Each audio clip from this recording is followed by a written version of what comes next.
Welcome to Donu's Week, which is about what I've been up to for the past 7 days, the people I've interacted with, the places I've been to, the things I've done and not done, and the thoughts I've had. Hello everyone, welcome to Donu's Week. Now at this juncture, I normally say, thank God it's Friday, but it's actually Thursday night, and I decided to film this week's episode early because I wanted you to see me in my finery as I prepare to attend a gala night I've been invited to by the Nigerian Guild of Editors, which basically comprises most of the top media people from all over Nigeria. And they've gathered in Abuja this week for a conference, which has been really interesting.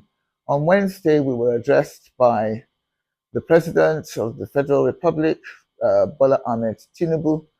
Interestingly, he did not, I don't recall him mentioning this recent threat by Donald Trump to take action against Nigeria if Christian lives are not better protected.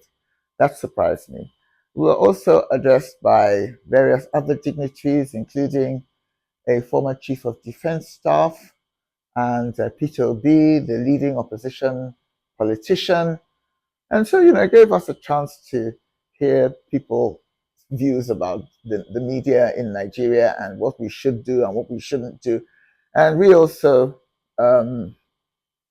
through our president, Eze Anaba, the editor of Vanguard, the newspaper in which I have a weekly column, we also had a chance to address some of the media's concerns to the authorities present.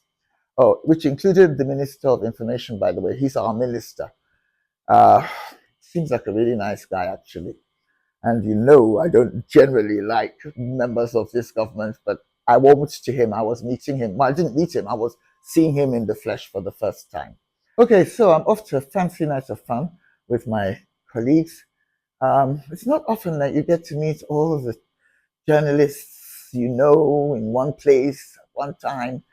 And I'm quite excited. Love many of them dearly, including the editor of Vanguard, who's like my boss. He's younger than me, so he's also like a junior brother. And I've also got, I'm actually, my date for tonight is my cousin Comfort to be a senior veteran journalist who is a fellow, I think, of the Nigerian Guild of Editors. She owns a magazine called The Source, highly respected. I'm going to sit with her.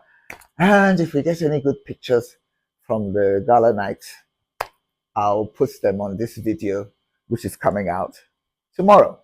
So this week, I'm going to work backwards rather than, if you know what I mean.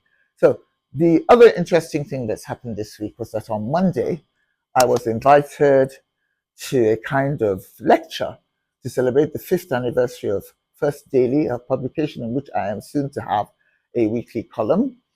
It's owned by a friend of mine called Daniel Markson.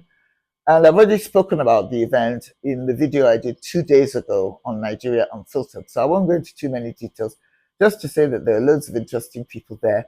There was a panel moderated by Mope Ogun Yusuf, who is one of my favorite Nigerian lady journalists. Just one of my favorite Nigerian journalists, highly professional, very nice girl. Okay, so then a professor called Sam Amadi gave an excellent speech about how we can make our votes count in the next election in 2027. And a panelist called Majid Dairu, who made me laugh because he said there's nothing anyone can do. The Nigerian political and electoral scene is a disaster and a lost cause, and we can't make our votes count. I mean, that's very nihilistic, and I kind of understand how he feels because I often feel that way. But, we got to try and keep hope alive. And someone who is keeping hope alive is a very impressive young man called Randy Peters. Don't know him, didn't even get a chance to speak to him at this event on Monday. But he's a big time social media influencer, always focusing on electoral reform and pointing out the things that are wrong with the system. I admire people like him, and I really hope that he gathers strength as the election approaches. Okay, so since we're working backwards this week, I'll tell you about what I did last Saturday. Went to the convocation ceremony for Bay's a university in Abuja that's owned, was founded by a friend of mine called Dati Baba Ahmed, who also happens to have been Peter Obi's running mate in the 2023 election. And the star of the show was the president of Sierra Leone, President Bill, who gave the keynote speech. Okay, so President Bill of Sierra Leone gave a good speech, thought provoking, and I wasn't surprised because I went to Freetown, the capital of Sierra Leone, in May, and I interviewed him there and found him to be very, very reflective and